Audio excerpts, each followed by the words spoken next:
Hello, thanks for joining me for your June monthly horoscope for the Sun or the Ascendant. If you've yet to subscribe to my channel, I'd be honoured if you did so now. Please click or tap on the bell notification symbol. Every time I drop a video, you'll get an alert. Also, if you'd like to ascend above your zodiac sign forecast and embrace more serious astrology, check out my very special offer. A character analysis and a 12-month forecast, 30% off, will give you searing insights into your future prospects and also help you to understand what makes you tick at a deeper level. This is based on your time, date and place of birth and is totally unique to you. No two charts are the same. Please see the link below for more. Hello Aquarius and welcome to your June monthly forecast.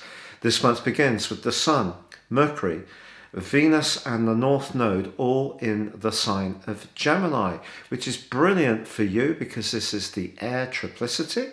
It's your fifth house, which is all about sunny self-expression. It's about creativity, it can be about fun, mixing and mingling, sociability. If you have kids, their pursuits can also be of great interest to you during this time. So as we start this month, the Sun in the fifth house is energizing you, but it's linking magnificently to Saturn, your co-ruler in the sign of Aquarius. So it's at home with you. So this angle, a 120-degree trine, is very enabling. Saturn's about foundations. The first house is about our individuality and it's about our body.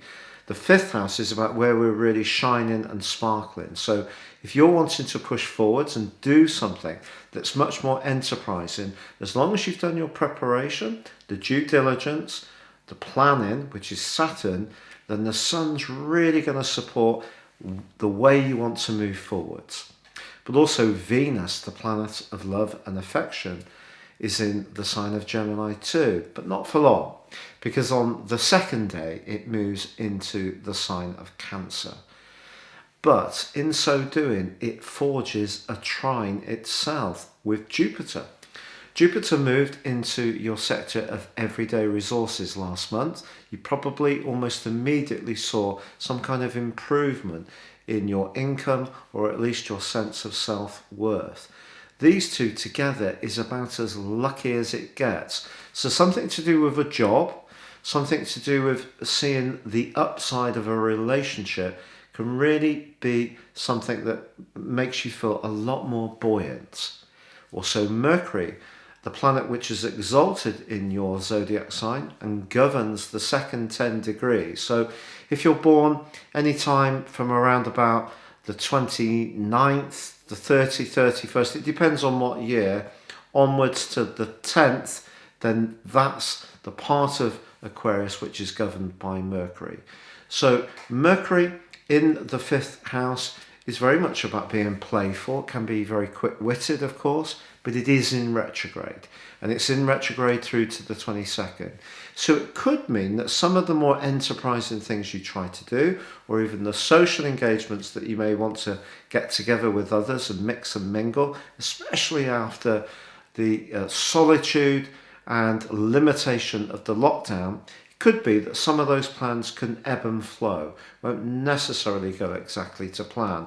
And also Neptune, along with Jupiter in Pisces, is squaring up to Mercury in the first week. So if you're trying to push forward with something that's very important to you, with Saturn and the Sun's help, it is going to be important that the detail which comes through Mercury, because it's how we think, and how we execute our ideas, it's important the detail around the financial side of things is really good because Neptune can distort.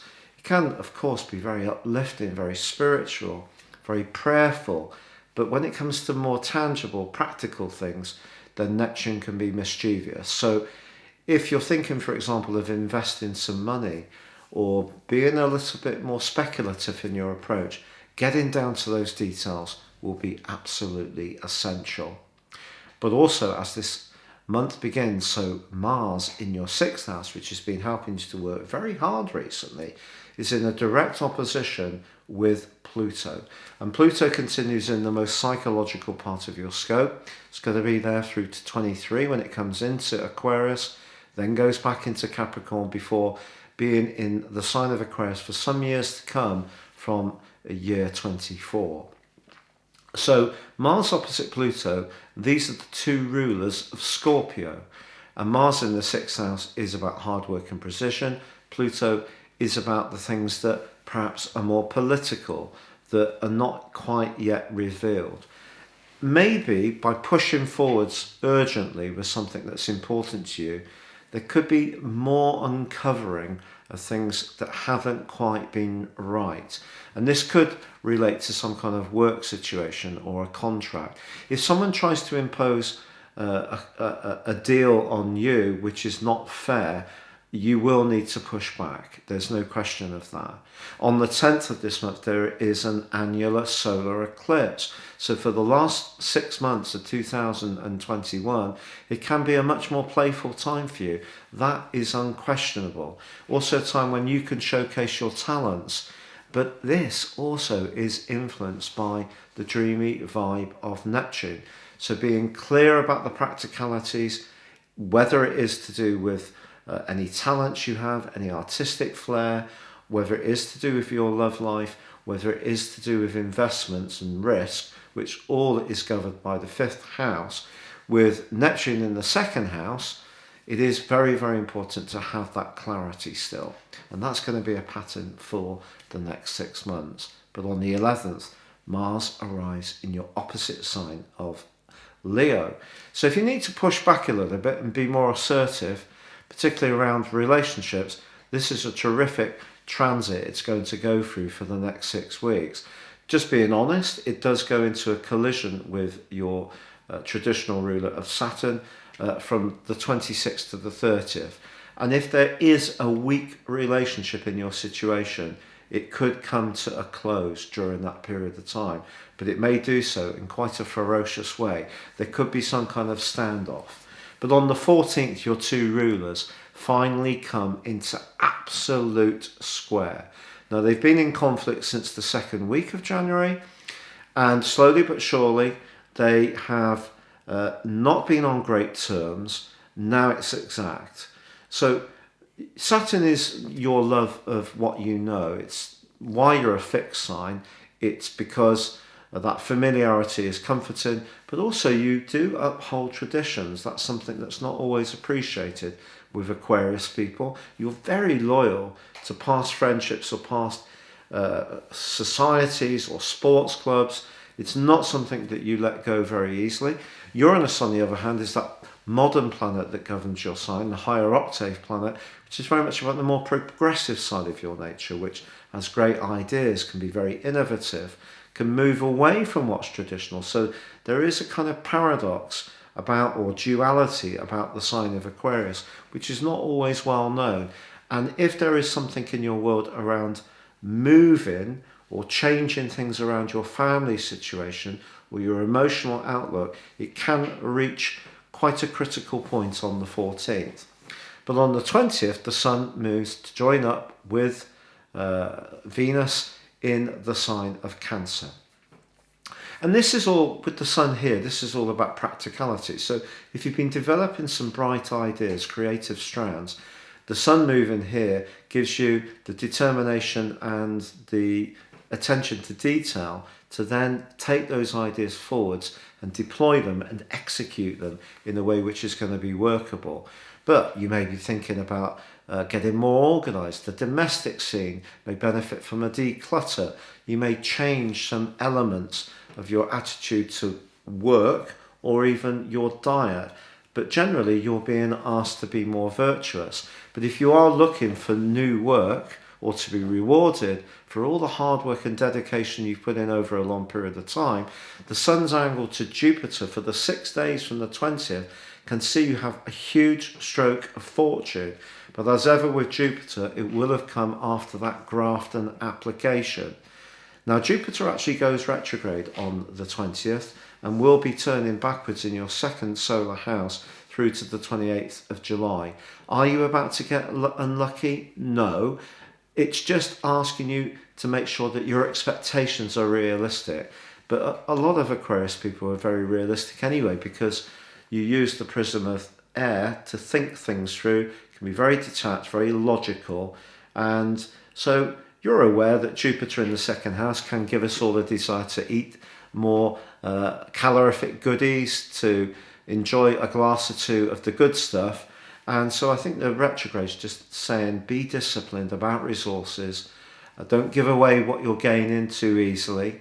But I think generally there is going to be an up period from the 20th to the 26th. The 22nd sees Mercury end that retrograde. So if someone asks you out on a date, or there's an arrangement to meet up with people and it has changed at the last minute in the previous 3 weeks, it really wouldn't be a surprise. But it will be by the 26th, when it comes out of shadow, that you'll really start to feel that things are moving forwards more rapidly. Week 3 sees Venus in an opposition with Pluto. Around your work, someone could really offer a golden chance to make progress. And as long as you feel they're being utterly sincere and there's nothing hidden, Pluto, from sight, and they're not using charm in order to enrich themselves at your effort, then this could be really good for you. The 24th, however, does see a full moon, but it's a full moon that links very productively with Jupiter, but it is in your 12th house. If there is any sort of hangover from the eclipse series that went on between Cancer and Capricorn, up until when we had the first return to the Sagittarius-Gemini series, which happened last autumn in the Northern Hemisphere, I think it could show itself over the next couple of weeks. So you could be missing someone, there may be a sense of mourning, there could be some old hurts and residual emotions that do come up over the following 2 weeks. But part of it is that you're demanding greater respect for your self-worth, and good for you if so. The 25th sees Neptune go in retrograde. I think that could actually be a bit more tricky than Jupiter going retrograde in a way, but it's going to last longer, 5 months. And this retrograde in the second house, again, is saying be utterly realistic with resources. So that's coming through the square with Mercury, week 1. It's coming through the solar eclipse for the next 6 months on the 10th. And now it's coming through the retrograde. So with Jupiter and Neptune retrograde and your ruler Saturn, it is a time to be steady as you go with resources. Don't gamble, but I still feel there are some chances for improvements this month for sure for you.